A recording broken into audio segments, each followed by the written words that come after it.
Welcome to another episode of The Power Within, a journey celebrating the incredible power within every woman, where we explore not just her strength, but the lasting legacies she can create for generations to come. It all starts with the secret ingredient for community prosperity, which is investing in women. Welcome to Livable Legacies.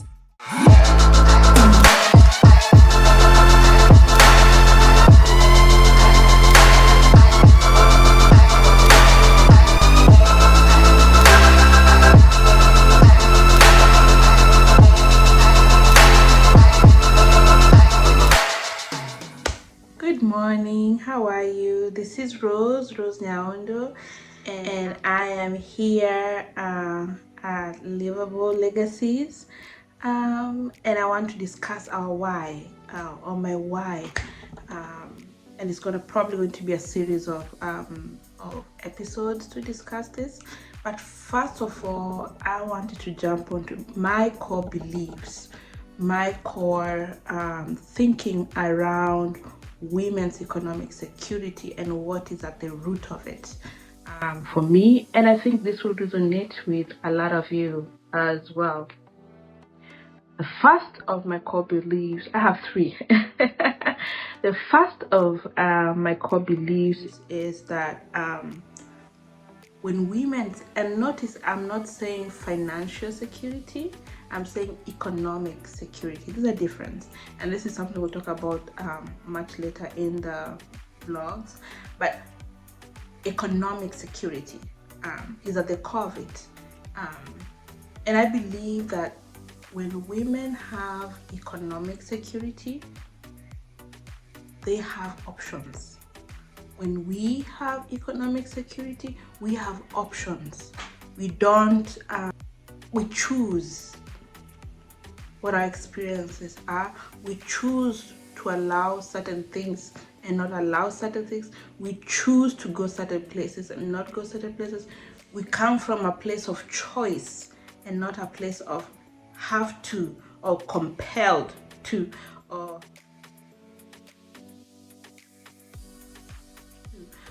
having no options to. I had to, that phrase of, oh, I had to do this.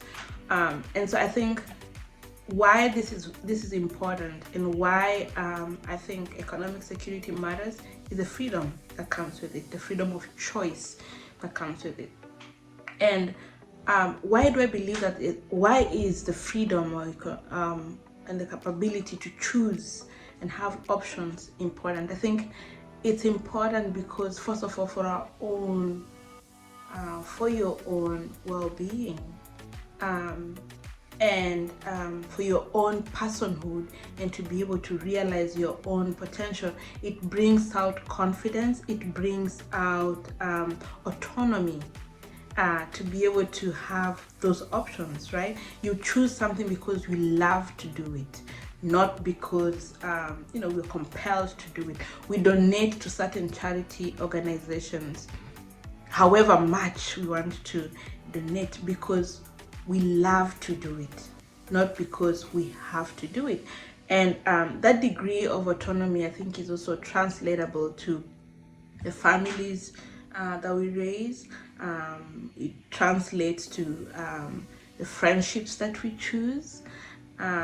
We translate to the things that we can afford or buy, or places we can go and not go. It translates directly on our health and wellness and well-being. Such a direct correlation between our health and well-being with the choices that we have, or the options that we have. And that options is very much rooted on anchored on our economic security. So it's freedom, essentially. It affects the kind of relationships we get into or stay in. Many of the, and you hear this a lot, many of the women who choose to stay in abusive relationships, at the root of it is that lack of freedom, or that fear of the lack of autonomy, right? But if you are in a relationship or in an environment where you have the capacity to choose, and whether you stay or not stay, you are still going to be okay, then you have better options. Now you're making a decision out of choice, not out of not having a way out or not having a way to go about it. So that's another way. Then another thing is having economic security enables us choose which hobbies we can get into.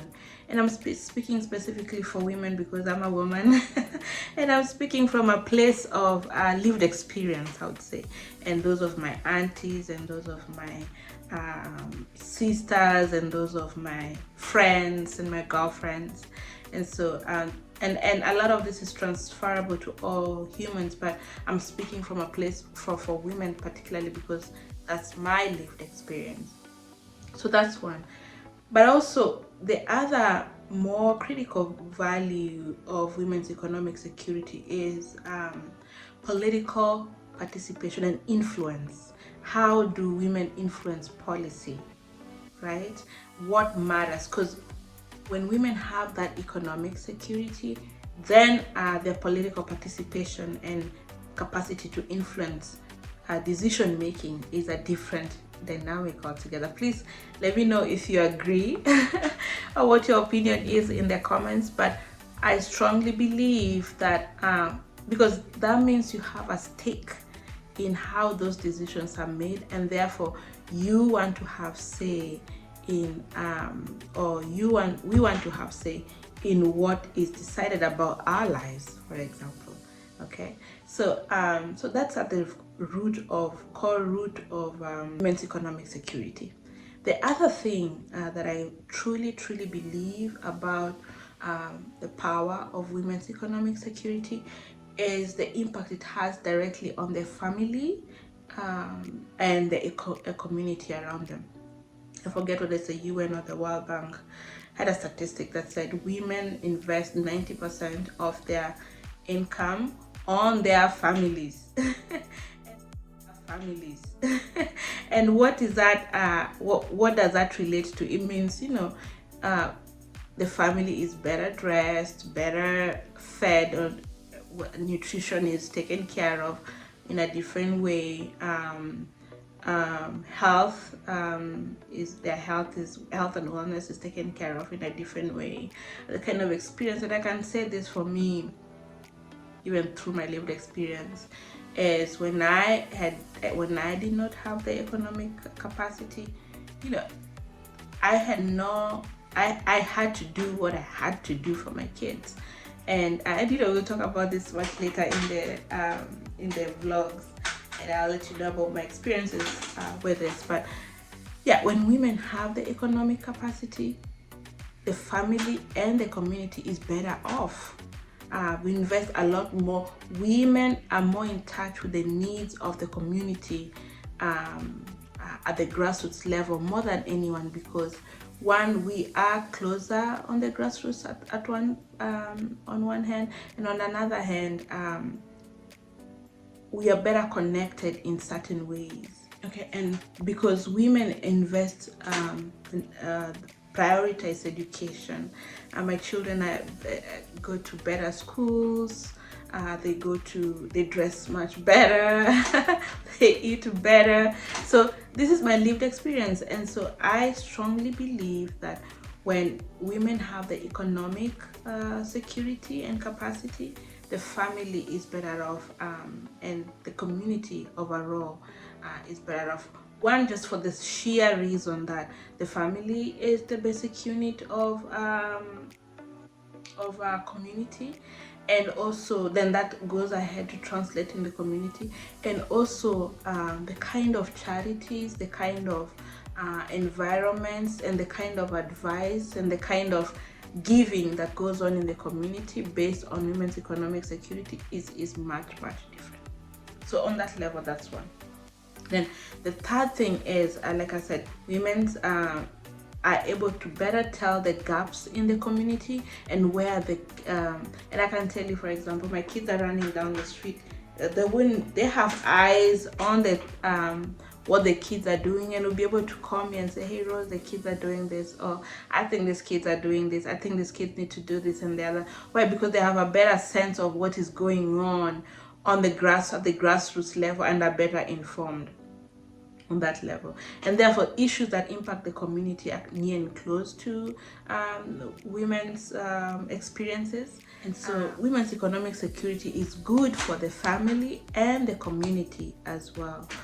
And why do I say this? I say this because I think it was the UN or the World Bank, one of those, I think it's the UN Women, had a statistic that said at least 90% of women's income is invested directly back in the family, as opposed to men's 45 to 50%, I think.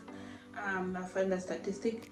And that's interesting because then if it's invested back in the family, what are women investing in? Okay, women prioritize education of the children. Women prioritize nutrition for the children. They will be prioritizing